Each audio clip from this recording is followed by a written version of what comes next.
Start.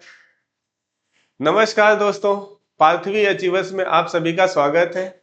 दोस्तों, उत्तर प्रदेश दरोगा भर्ती का एग्जाम कभी भी अनाउंस हो सकता है, तो जो छात्र सीरियस तरीके से तैयारी कर रहे हैं और अभी तक पीवाईक्यू नहीं सॉल्व किया है, तो वो लोग आज से और अभी से पीवाईक्यू एमसीक्यू सॉल्व करना जरूर शुरू कर दें, क्योंकि वो इतने बेहतरीन सवाल होते हैं, उनको लगा करके जाना जरूर चाहिए, उनको आप नहीं छोड़ सकते हैं। और इसीलिए हमने भी आज से आपको per day UPSI previous year question paper solve कराने शुरू कर दिया है। दोस्तों, वीडियो ज्यादा लंबी ना हो पाए, इसलिए हमने ऐसा सोचा है कि कुछ थोड़े थोड़े क्वेश्चन करके ही हम आपको पीवाईक्यू के रूप में सॉल्व कराएंगे। ठीक है दोस्तों, तो आज हम अपनी पहली क्लास यूपीएसआई पीवाईक्यू में अपनी पहली क्लास को शुरू करते हैं। तो ये हमारी आज पहली क्लास, पहला क्वेश्चन जो कि यूपीएसआई पीवाईक्यू है। दोस्तों, थोड़ा सा यहाँ पर टाइपिंग मिस्टेक हो गया है, तो हमने क्या किया है, इसको यहाँ पर सही कर लिया है और इसको सॉल्व करते हैं।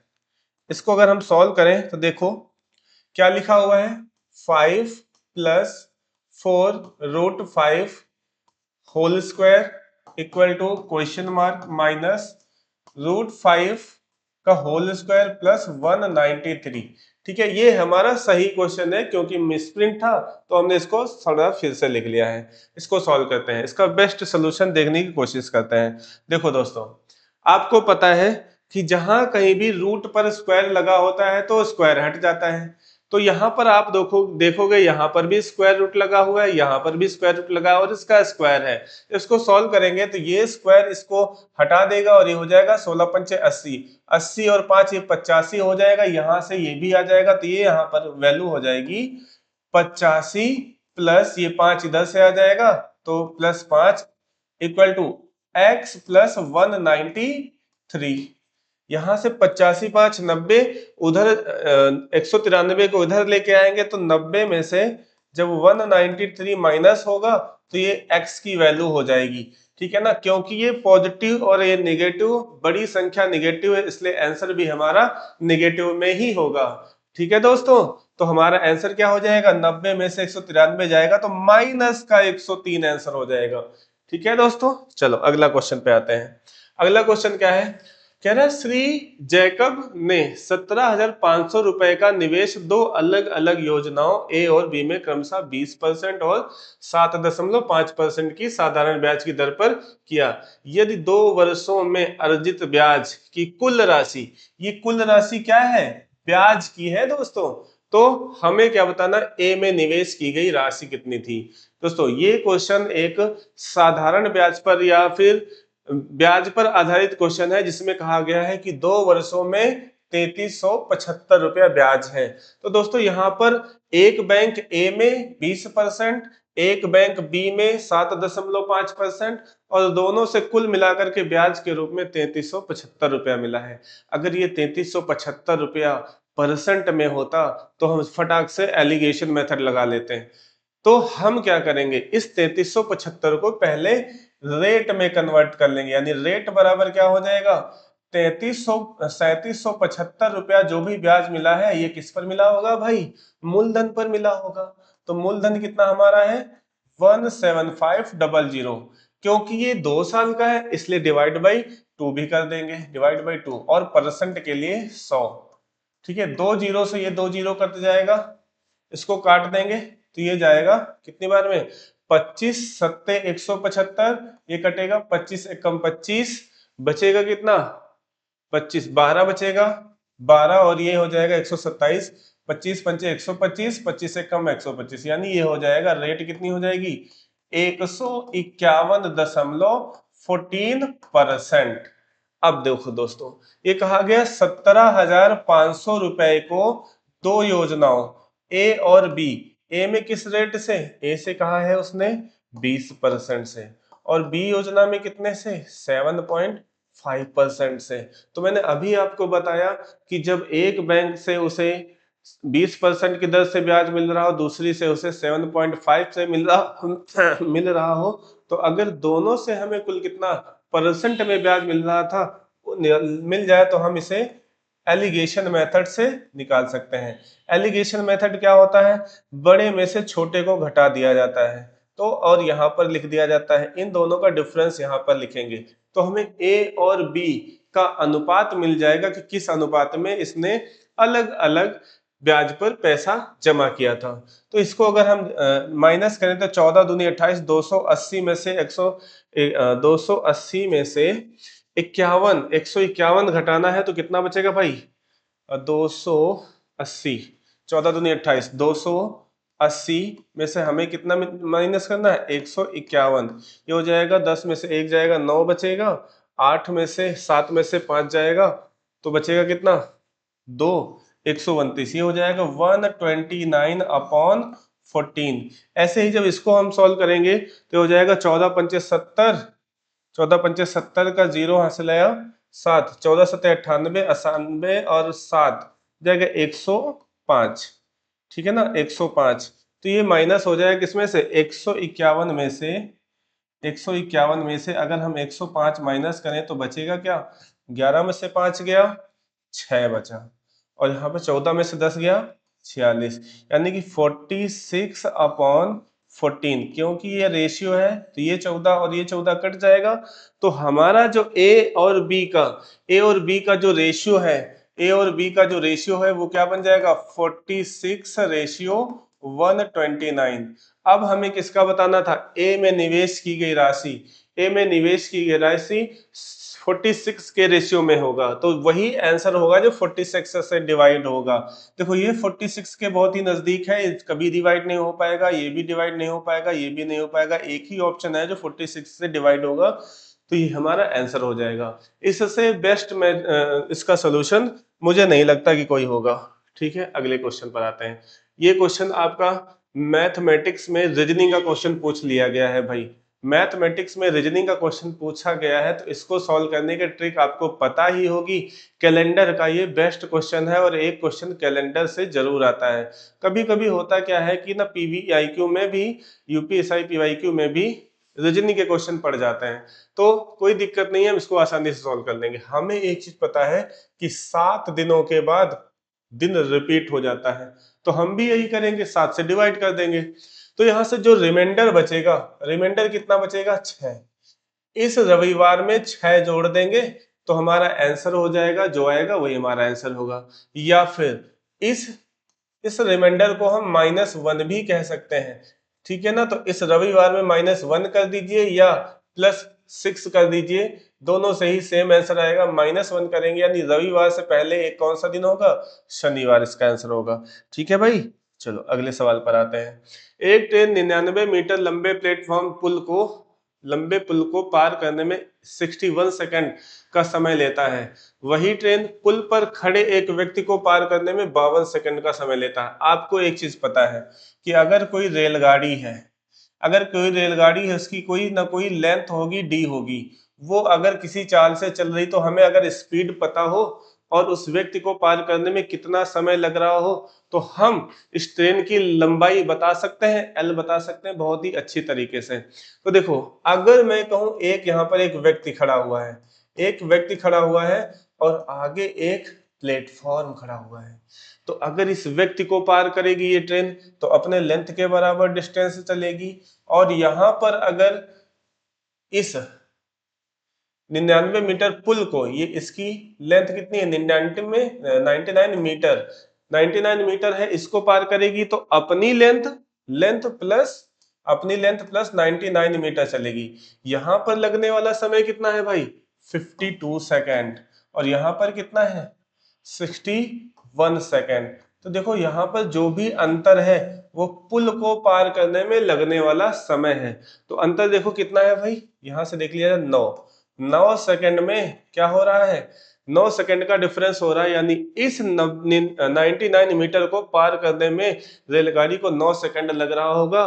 तो स्पीड क्या हो जाएगी, स्पीड हो जाएगी 99/9, ये हो जाएगा 11 मीटर पर सेकंड, यानी इस ट्रेन की जो स्पीड है वो 11 मीटर पर सेकंड है, और इस व्यक्ति को पार करने में इसे 52 सेकंड का समय लग रहा है। 52 सेकंड का समय लग रहा है। तो अगर हमें इस लेंथ इस रेलगाड़ी की लेंथ बताना है, इसकी लेंथ क्या हो जाएगी, L बराबर S इंटू टी होता है, यानी कि 11 इंटू 52, 11 इंटू 52 क्या हो जाएगा भाई, सॉल्व कर लेते हैं। 11 दूना 22 का 2 हंसी लगा 1, हंसी लगा 2, 11 दूना 22 का 2 हंसी लगा 2, 11 5 55 2 57, यानी 57। ऑप्शन नंबर फर्स्ट इसका आंसर हो जाएगा।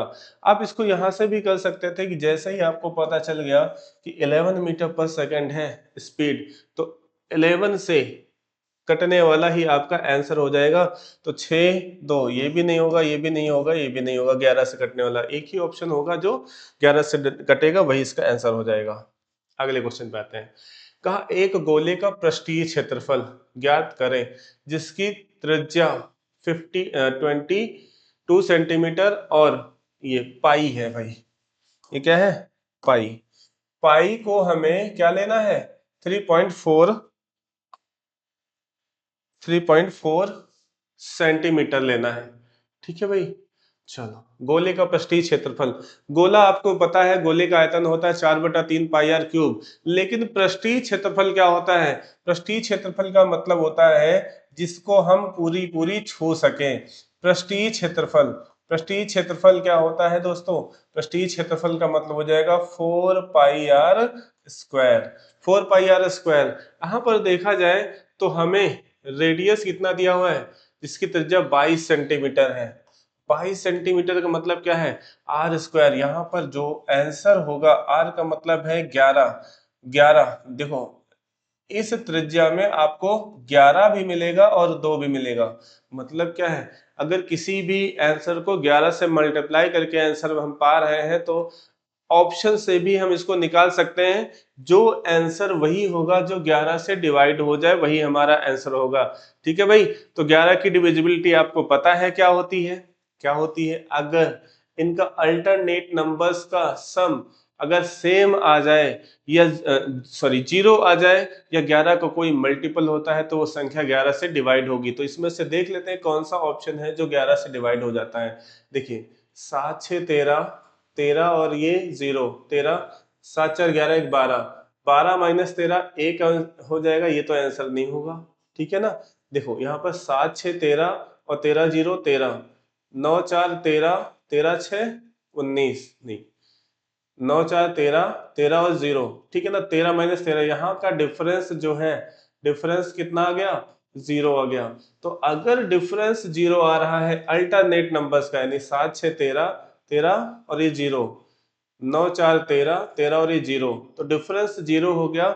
इसमें भी डिफरेंस 0 11 22 या फिर 11 का कोई मल्टीपल होगा तो वही आंसर हो जाएगा। तो आगे चेक करने की जरूरत नहीं है, आंसर हमारा यही हो जाएगा, क्योंकि आगे कोई भी ऐसा ऑप्शन नहीं है जो 11 से डिवाइड हो रहा है। जैसे 7 6 13 4 17, 7 2 9, नहीं ये नहीं होगा डिफरेंस 0। 7 6 13, 13 और 0, 9 4 13 3 16, ये भी नहीं होगा। ठीक है ना, तो एक ही आंसर होगा हमारा जो 11 से डिवाइड होगा। चलिए अगले क्वेश्चन पर आते हैं। अगला क्वेश्चन क्या है, शराब से भरे पीपे में 4 लीटर शराब निकाली जाती है और उसे पानी से भर दिया जाता है। यह प्रक्रिया एक बार फिर दोहराई जाती है। पीपे में शेष शराब की मात्रा और पानी, यानी कि यहां से अल्कोहल जो बच रहा है उसमें अल्कोहल और वाटर का रेशियो कितना है, 16/9। तो हम ऐसा मान लेते हैं कि एक कोई हमारा बीकर है, इसमें कोई शुरुआत में मात्रा होगी। हमने मान लिया शुरुआत में मात्रा क्या है, शुरुआत में जो मात्रा है, शुरू में मात्रा x है। ठीक है भाई, x मात्रा है, क्या भरा हुआ है इसमें, शराब से भरे पीपे में से 4 लीटर शराब, यानी इसमें अल्कोहल भरा हुआ है। क्या भरा हुआ है, अल्कोहल। कितना भरा हुआ है, x। इसमें से 4 लीटर निकाल दिया जाता है और उसकी जगह पर क्या होता है, पानी डाल दिया जाता है। तो मुझे बताओ, अगर मैंने 4 लीटर निकाल दिया तो शेष मात्रा क्या होगी, शेष मात्रा हो जाएगी हमारी, शेष मात्रा हो जाएगी x माइनस 4। ठीक है, x माइनस 4, लेकिन कुल मात्रा क्या होगी, कुल मात्रा, कुल मात्रा तो हमारी x ही थी ना। तो हम क्या करेंगे, शेष मात्रा और ये कुल मात्रा का रेशियो बना लेंगे, तो ये हमारा हो जाएगा शेष मात्रा और कुल मात्रा का रेशियो। और यहाँ पर ये अल्कोहल है और ये क्या है, पानी। अगर यहां से हम अल्कोहल और कुल मात्रा का रेशियो निकालें तो क्या हो जाएगा, अल्कोहल बटे कुल मात्रा, कुल मात्रा निकालें तो ये हो जाएगा 16 और 16 9 25। तो यहां से हमारा हो जाएगा 16/25। क्योंकि ये प्रक्रिया दो एक बार और करी जा रही तो ये एक बार और का मतलब है स्क्वायर लगा देंगे, तो ये हो जाएगा x माइनस 4/x का होल स्क्वायर बराबर 16/25। अगर यहां से स्क्वायर हटाएंगे तो इधर अंडर रूट लग जाएगा, यानी x minus 4/x equal to under root 16/25, जिसका मान हो जाएगा 4/5। यानी ये हो जाएगा 4x, यहां से हो जाएगा, यहां सॉल्व कर लेते हैं, ये इधर हो जाएगा ये उधर गुणा हो जाएगा, तो 5x minus 20 equal to 4x, इसको इधर लाएंगे इसको इधर ले आएंगे तो x बराबर 20। तो शुरुआत में हमें मात्रा बतानी थी, तो x की शुरुआत में कितनी मात्रा होगी, शुरुआत में मात्रा होगी हमारी 20 लीटर। ठीक है भाई, चलो अगले क्वेश्चन पर आते हैं। अगला क्वेश्चन क्या है, 152 की पावर 57, थोड़ा सा मिसप्रिंट थी तो हमने यहां भी सॉल्व कर लिया है, सही कर दिया है। 143 की पावर 82 में इकाई का अंक ज्ञात कीजिए। रिमाइंडर थ्योरम का ये क्वेश्चन है, तो आपको कुछ नंबर्स की साइक्लिसिटी पता होनी चाहिए। जैसे इकाई अंक कितना है, यहाँ पर इकाई अंक है 2 और यहाँ पर इकाई अंक कितना है 3। 2 और 3 की साइक्लिसिटी क्या होती है, तो आप कहोगे सर 4 होती है। साइक्लिसिटी का मतलब क्या होता है, अगर किसी भी संख्या को का स्क्वायर या क्यूब या 4 पावर किया जाए तो 4 पावर के बाद नंबर्स क्या होने लगते हैं, रिपीट होने लगते हैं। तो जिस पावर पर नंबर रिपीट होते हैं वही इसकी साइक्लिसिटी हो जाती है। तो अगर 2 की साइक्लिसिटी 4 है तो हम इस 57 को 4 से डिवाइड करेंगे, जो हमारा रिमाइंडर आएगा, जो हमारा रिमाइंडर आएगा वही हमें इसकी पावर के रूप में लिख देना है। जैसे 2 2 की पावर कितना 57, 57 को 4 से डिवाइड करेंगे तो रिमाइंडर आएगा 1 इंटू, फिर 82, 82 को जब हम 4 से डिवाइड करेंगे तो रिमाइंडर आएगा 2, यानी 3 की पावर 2। अब इसको सॉल्व करेंगे तो ये हो जाएगा 2 गुणे 3 तरह का 9, 2 नंबर 18, 18 इकाई अंक बताना था, तो इकाई अंक हमारा क्या हो जाएगा, ऑप्शन नंबर फर्स्ट 8 आंसर हो जाएगा। अगला क्वेश्चन देखते हैं। अजय स्थिर पानी में 52.5 किलोमीटर प्रति घंटे की गति से नाव चलाता है। स्थिर पानी में चलाता है, इसका मतलब ये क्या है, ये x का मान दे रखा है। यदि नदी 17.5 किलोमीटर प्रति घंटे से बहती है तो ये y दिया हुआ है। ठीक है भाई, तो उसे एक स्थान पर नाव ले जाकर वापस आने के लिए 90 मिनट लगता है। मतलब क्या है, मतलब यह है, ज्ञान लिया जाए एक स्थान से दूसरे स्थान तक धारा के साथ यानी x प्लस वाई से जाता है और धारा के विपरीत यानी x माइनस वाई से वापस आता है। तो इस प्रकार से उसे लगने में कुल समय कितना दिया हुआ है, 90 मिनट, 90 मिनट दिया हुआ है। तो यहां से अगर हम धारा की चाल, धारा के साथ चाल और धारा के विपरीत चाल निकालें तो ये हो जाएगा x plus y upon x minus y, इन दोनों का रेशियो बना लेते हैं। तो 52 में जब 17.5 जुड़ेगा तो कितना हो जाएगा, 17 17 53 17 हो जाएगा 60 70, ये हो जाएगा 70 और ये नीचे हो जाएगा कितना, माइनस होगा 0.0, 12 में से 7 गया 5 और 4 में से 1 गया 3, तो ये हो जाएगा हमारा स्पीड का रेशियो। स्पीड का रेशियो कितना हो गया, 35 से कम 35, 35 दूना 70। अगर स्पीड का रेशियो हमारा ये हो गया दोस्तों, तो हमें पता है कि डिस्टेंस तो कांस्टेंट है, तो हमारा जो टाइम का रेशियो है जस्ट अपोजिट हो जाएगा 1:2। यहाँ पर धारा के साथ चलने में 1 रेशियो का समय अगर लग रहा है तो धारा के विपरीत आने में 2 रेशियो का समय लगेगा। तो कुल समय कितना हो जाएगा, आप कहोगे सर 3 रेशियो, 3 रेशियो बराबर 90, क्योंकि ये मिनट में है तो इसे घंटे में चेंज कर लेंगे 60। 3 रेशियो का वैल्यू इतना हो जाएगा, तो ये हो जाएगा 30 या 90। 1 रेशियो का वैल्यू कितना हो जाएगा, आप कहोगे 1 रेशियो का वैल्यू हो जाएगा 1/2। एक रेशियो का वैल्यू अगर 1/2 हो गया तो वह स्थान कितनी दूर है, डिस्टेंस बताना है। तो डिस्टेंस हमारा 70 में मल्टीप्लाई कर देंगे, डिस्टेंस बराबर क्या हो जाएगा 70 इंटू 1/2, यानी आंसर क्या हो जाएगा आपका 35। ऑप्शन नंबर 2 इसका आंसर हो जाएगा। ठीक है दोस्तों, ठीक, ये नाव और धारा का बेस्ट क्वेश्चन था। अगला क्वेश्चन देखते हैं। अगला क्वेश्चन ये है, यदि पहला पद 64 है और सार्व अनुपात, अच्छा पहला पद 64, इसका मतलब ये किसका मान दिया है, ये ए का मान दिया है। सार्व अनुपात का मतलब क्या होता है, जो दो लगातार नंबरों में जो जीपी का सार्व अनुपात होता है वो आर होता है। तो हमारा nth टर्म बताना है। nth टर्म का फॉर्मूला हमें जीपी के nth टर्म का फॉर्मूला पता है, क्या होता है ए आर की पावर n-1। तो इसको सॉल्व करेंगे, ए की जगह पर क्या है 64 इंटू आर, आर की जगह पर क्या है भाई,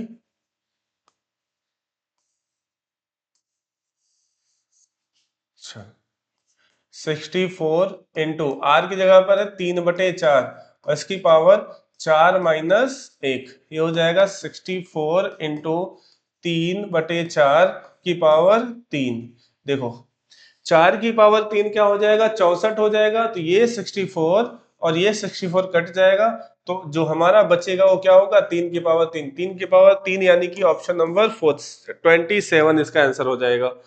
अगले सवाल पर आते हैं। अगला क्वेश्चन क्या है कि 15% की छूट के बाद टेबल का विक्रय मूल्य 24,650 है। विक्रय मूल्य का है मतलब सेलिंग प्राइस, सेलिंग प्राइस कितना है 24,650। यदि क्रय मूल्य अंकित मूल्य का 80%, 80% फ्रैक्शन में परसेंटेज वैल्यू है, अगर मैं कहूं इसका फ्रैक्शन मान कितना होगा तो आप कहोगे सर 4/5। इस 4/5 का मतलब क्या है, यदि क्रय मूल्य अंकित मूल्य का, अंकित मूल्य का, तो ये हमारा एमपी हो जाएगा और ये हमारा सीपी हो जाएगा।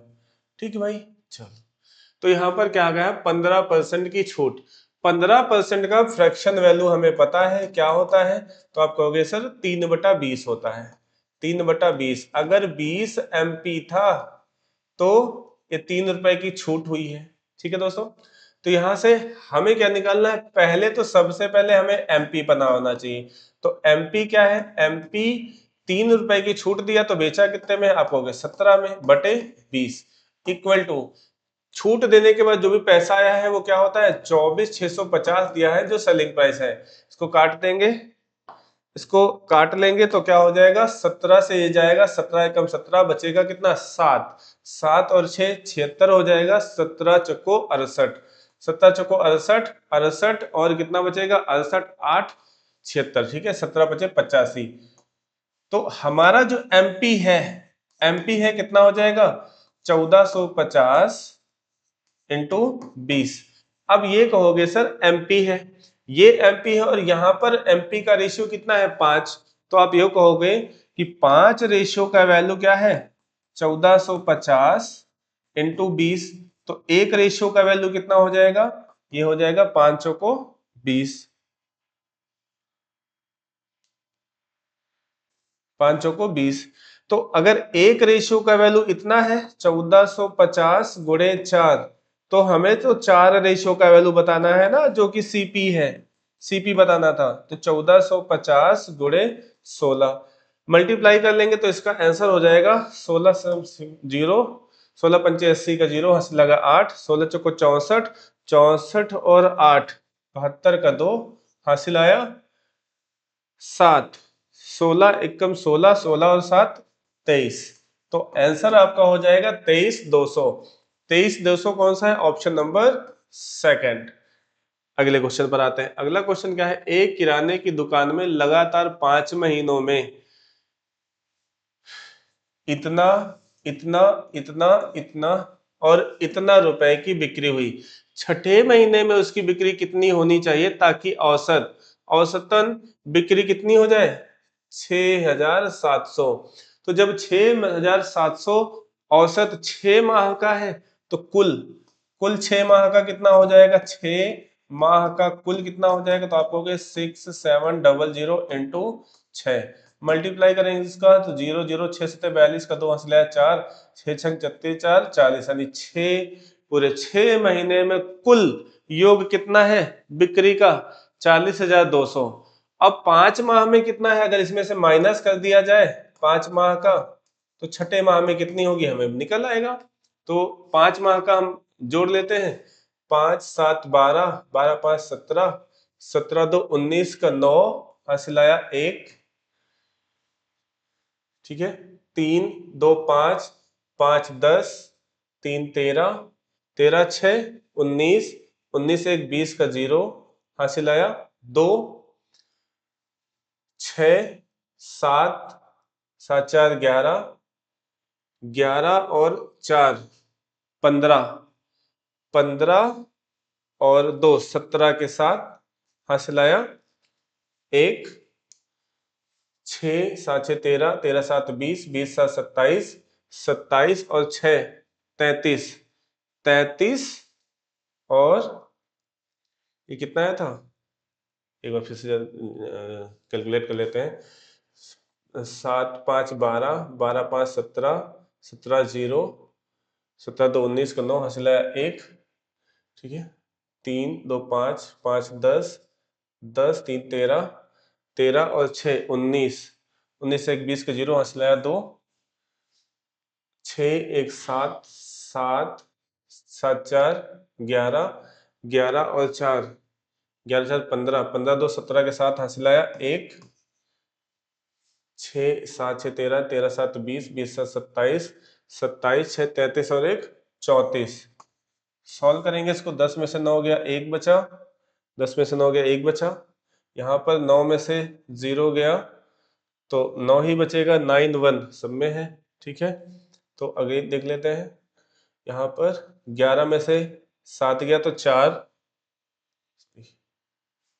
11 में से 7 गया तो 4, यहाँ तो कोई ऑप्शन ही नहीं है,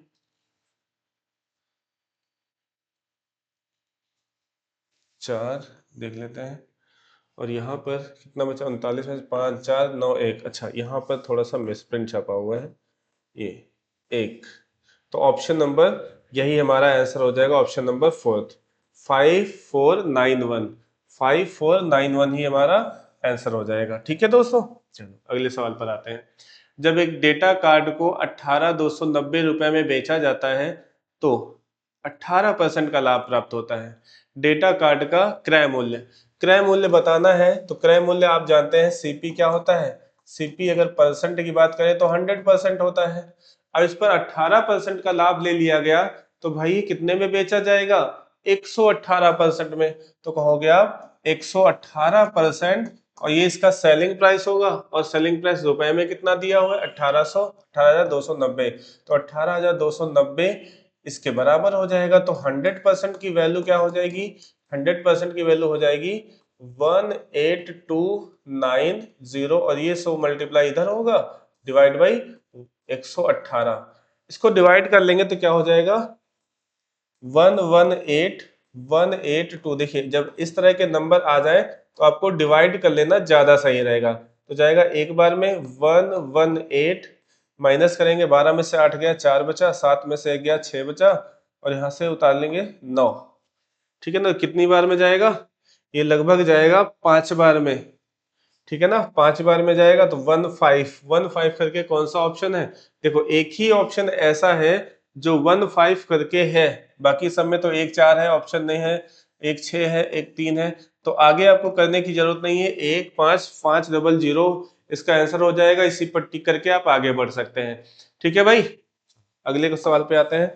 अगला क्वेश्चन क्या है, 3 पाइप ए बी और सी एक टंकी को क्रमशः 270 घंटे में भर सकते हैं, 90 घंटे तक एक साथ उनको खुला रखा जाता है, तो उसके बाद सी बंद कर दिया जाता है। भाई देखो जरा समझो, ये तीनों एक साथ काम कर रहे हैं ना, तब 270 घंटे में भर रहे हैं। अगर तीनों एक साथ मिलकर 270 घंटे में पूरा भरेंगे तो अगर 90 घंटे चलाया जाए, अगर 90 घंटे तक चलाया जाए तो केवल 90 पानी भरेंगे, तो शेष पानी कितना बचेगा, तो शेष पानी बचेगा आपका 270 माइनस 90। यानी आप कहोगे कि सर ये 100 कितना बचेगा, इसमें से माइनस करेंगे 0 से 0 हो जाएगा, यहां से 17 में से 9, 9 8 17, 180 ही पानी बचेगा। अब 180 पानी भरेगा कौन, केवल ए और बी, और ए और बी दोनों मिल करके कितने घंटे में, 270 घंटे में 180 पानी भरते हैं। तो बताओ एक घंटे में कितना भरेंगे, तो आप कहोगे 180 बटे 270। ये कितनी बार में कट जाएगा, इसको सॉल्व करेंगे तो 0 से 0 कट जाएगा, 9 दूनी 18, 9 तिया 27। यानी जो एक घंटे में भरेंगे कौन, ए और बी, ए और बी एक घंटे में भरेंगे कितना, 2/3। यही इनकी क्या है, क्षमता दी हुई है। अगर इनकी क्षमता कितनी है, 2 और 3, 2/3 ए और बी की क्षमता है, तो भाई तीनों की तो एक क्षमता थी ना, तो सी की क्षमता कितनी हो जाएगी, सी की क्षमता हो जाएगी, सी की क्षमता हो जाएगी 2/3, एक में से माइनस करेंगे तो सी की क्षमता हो जाएगी 1/3। 1/3, अगर सी की क्षमता 1/3 है तो पूरा अकेले पानी भरेगा।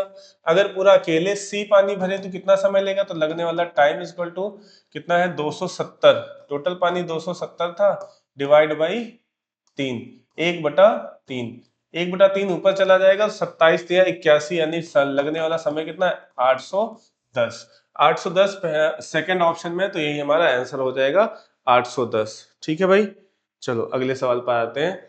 अगला सवाल क्या है, 15 वर्षों में चक्रवृद्धि ब्याज के अंतर्गत एक राशि अपने की दोगुनी हो जाती है, कितने वर्षों में यह अपने आपकी 512 गुनी हो जाएगी। अच्छा चलो ठीक है, कह रहा कि अगर हमारे पास आज जो राशि है उसे हम पी कहेंगे, और ये 15 वर्षों के बाद, कितने वर्षों के बाद, 15 वर्षों के बाद कितनी हो जाती, दोगुनी हो जाती है, ये हमारा ए हो जाएगा। ठीक है ना, तो ए हमारा हो जाएगा। ऐसे ही अब ये हमारी पी की तरह काम करेगी, अगले 15 वर्षों में ये हमारी कितनी हो जाएगी, 4। तो इसी तरीके से हमें आगे करते रहना है।